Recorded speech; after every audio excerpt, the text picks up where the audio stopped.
Hello everyone, and welcome back to our channel. Today we're diving into a major diplomatic development that could reshape South Africa's relationship with the United States and redefine Pretoria's role on the global stage. President Cyril Ramaphosa has made a bold move by appointing former Deputy Finance Minister Mcebisi Jonas to lead efforts to repair and strengthen diplomatic ties with Washington. This comes at a critical time, as tensions between South Africa and the US have been escalating due to Pretoria's controversial non-aligned stance on international conflicts, particularly the Russia-Ukraine war. Now let's unpack what this all means. Mcebisi Jonas is not a newcomer to global economic affairs. He's currently the chairperson of MTN and widely respected in both political and business circles for his reformist mindset and international credibility. By appointing Jonas, Ramaphosa is sending a clear message: South Africa is ready to re-engage with its Western partners, but on its own terms. This diplomatic shift is more than symbolic. It signals a recalibration in South Africa's foreign policy strategy, one that prioritizes economic diplomacy while still holding firm to the country's non-aligned global posture. For years, Pretoria has walked a tightrope between East and West, maintaining close ties with BRICS allies like Russia and China, while trying to preserve its long-standing economic relationships with the United States and the European Union. However, that balance was severely tested in 2023, when the US ambassador accused South Africa of covertly supplying weapons to Russia during the Ukraine conflict. The accusations caused an international uproar and rattled markets. South Africa's presidency quickly denied the allegations after a panel investigation, but the diplomatic damage had already been done.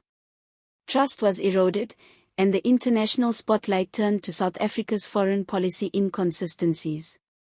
One of the biggest concerns that emerged from the fallout was the potential impact on AGOA, the African Growth and Opportunity Act. This is a trade deal that gives South African exporters tariff-free access to American markets. From agriculture to automotive parts, South Africa's economy relies heavily on this agreement. With its renewal uncertain, losing AGOA benefits could be devastating for local industries and jobs. This is where Jonas steps in. His mission is to reassure Washington that South Africa remains a trustworthy trade and diplomatic partner, despite its global neutrality. And he's not just a symbolic figurehead. Jonas has the economic know-how and political connections to bridge the growing credibility gap between Pretoria and Washington. But let's be real, this won't be easy. There are growing factions within the US Congress pushing for a tougher stance on countries perceived as leaning towards adversaries like Russia and China. At the same time, South Africa is under pressure from BRICS partners to resist what they see as Western dominance in global affairs. Jonas will have to walk a tightrope, promoting South African interests while navigating the treacherous waters of international power politics. Analysts believe this diplomatic initiative could be part of a broader realignment by South Africa ahead of the 2025 US elections. The political winds in Washington are shifting, and Pretoria cannot afford to be on the wrong side of a new administration. Especially if that administration decides to penalize countries that don't fall in line with Western foreign policy positions. Jonas's appointment also comes at a time when South Africa's domestic politics are deeply intertwined with its international image. With the ANC facing growing internal divisions and public backlash over corruption and governance failures, Ramaphosa is under immense pressure to show decisive leadership on the global stage. The success or failure of Jonas's mission could become a key part of Ramaphosa's political legacy. Some foreign policy experts argue that this is a last-ditch attempt to salvage South Africa's standing with the West. Others believe it's a smart move that could open doors to renewed investment, improved trade relations, and even new development aid packages. What's clear is that the stakes are incredibly high. Let's not forget, this diplomatic repair job isn't happening in a vacuum. There's still widespread skepticism in Washington about South Africa's true intentions. And there's growing concern among Western allies about Pretoria's increasing alignment with authoritarian regimes.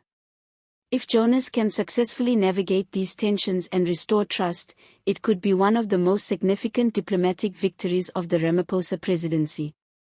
But if he fails, the consequences could be severe, not just diplomatically, but economically too. We could see reduced investor confidence, trade restrictions, and further isolation from Western economic systems. That's not a future South Africa can afford. Ultimately, Jonas's appointment is more than just a headline. It's a litmus test for South Africa's future direction in global politics. Will we continue to claim non-alignment while cozying up to controversial regimes? Or will we strike a more balanced, principled approach that safeguards our economic interests and global credibility? Only time will tell. But one thing is certain, the world is watching. Let us know what you think in the comments below. Is this the right move by President Ramaphosa? Can Mcebisi Jonas turn things around with the United States?